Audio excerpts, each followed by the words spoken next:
A friend for more than 30 years and one of his biggest supporters, Supreme Leader Ayatollah Ali Khamenei pays his respects to the family of Major General Qasem Soleimani.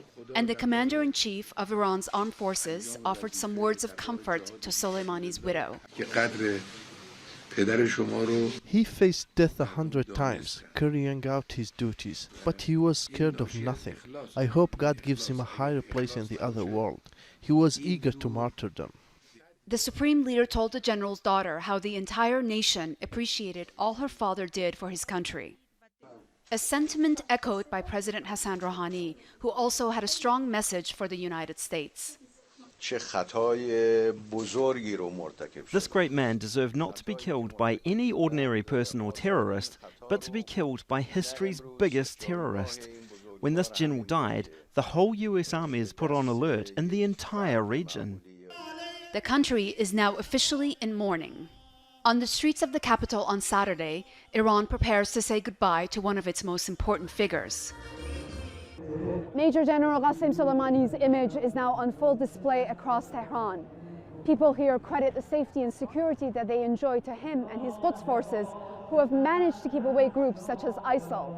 Despite the fact that no one is looking for war with the United States, people here are demanding revenge. I've only seen him on TV, but I feel like I've lost my father. The Iranian Revolutionary Guard Corps and the army have to take their revenge. Our hearts are hurting. I express our condolences to his family. Like the Supreme Leader said, the era of hit and run is done. They'll get a crushing response. It's the blood of our martyrs that have kept this country going, but I can't believe he's gone. It's like a nightmare. Major General Soleimani was the head of the elite Quds force of Iran's Revolutionary Guards, which runs Iran's military and clandestine operations abroad.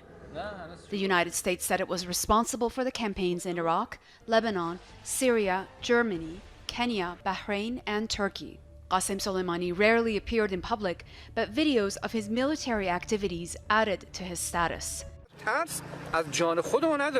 portraying him as a man who was not afraid of anything. Soleimani survived many attacks on his life, but it would be in Iraq, where armed groups trained by his Quds force killed hundreds of Americans, that the United States ended his reign at the age of 62. Dorsa Jabari, Al Jazeera, Tehran. And a red flag has been raised over the Jamkran Mosque in Iran's holy city of Qom. It's a traditional Shia symbol of blood spilled unjustly and a call to avenge the person who was killed. Multiple Iranian military leaders are promising to retaliate for Soleimani's killing. A top Revolutionary Guard general has threatened attacks on ships in the Gulf and to punish Americans wherever they are in reach. And the latest international reaction to Soleimani's assassination has come from China's foreign minister. In a phone call with the Iranian foreign minister, Wang Yi said the United States should stop abusing the use of force. He also accused the US military of violating basic norms of international relations and worsening tensions in the Gulf region. Well, let's get more on this now. We're joined by Richard Waits. He's a defense analyst joining us live from Washington, D.C. Mr. Waits, always good to have you with us on Al Jazeera. Do you agree with the Chinese foreign minister that the US has violated the basic norms of international relations and worsened tensions in the Gulf? The norms, no, since this is this practice of preventive strikes against impending military attacks is fairly common. I don't know about the international legal issues, but at least in terms of actual behavior, this is common. I would say the tensions will probably rise initially. We're seeing that now. That will persist for a while, but long-term, this could actually reduce tensions if the U.S. Strategy as laid out by President Trump succeeds, which is to deter Iran from making further attacks, reassure allies about U.S. deterrence capabilities, and so on. So, as usual, President Trump is comfortable taking these kind of high-risk decisions for potential high payoffs later on. Yeah, I mean, it's reported that after the attacks on the U.S. Embassy, well, after the killing of U.S. personnel and the attacks on the U.S. Embassy, that the president was given a range of options, and the most severe was killing General Soleimani. On what you said about preventative strikes, Do we know of the intelligence yet that proves that this was a preventative strike? We do not. We have the Secretary of State state that. It's always a challenge in these situations. The U.S. needs to, wants to persuade other countries about why it took the decision to cite force protection.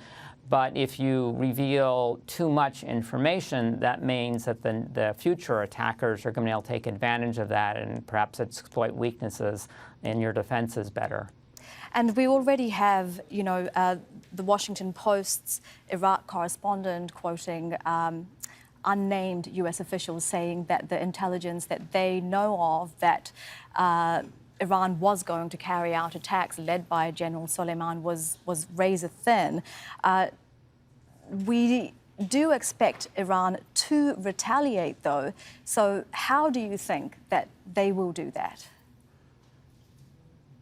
Well, I think that, as in the package indicated, the attacks, they have a range of options, but most likely they'll continue to pursue these kind of lower level attacks on Gulf shipping, on Saudi oil refineries, shooting down unmanned drones and so on, since they have tried to stay below the level of triggering a major U.S. response. And I think that one possible benefit of the recent U.S. actions is reminded the Iranians, who perhaps were becoming a bit overly uncautious, overly dismissive of the U.S. willingness to respond, that the U.S. does have response options and will use them. So if anything, that may reduce the likelihood of Iran continuing to escalate its actions in the thinking that the U.S. will not respond.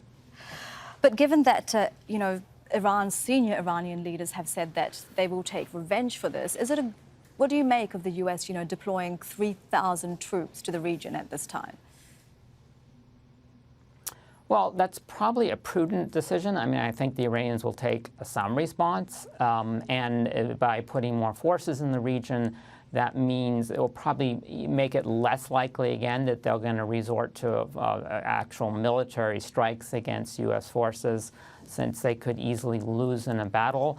Whether these forces will help you be able to deter, for example, interference with Gulf shipping or terrorist attacks on U.S. or friendly targets in the region, less clear. That's often a function more for the intelligence community, local forces, and so on, than it is for the U.S. military.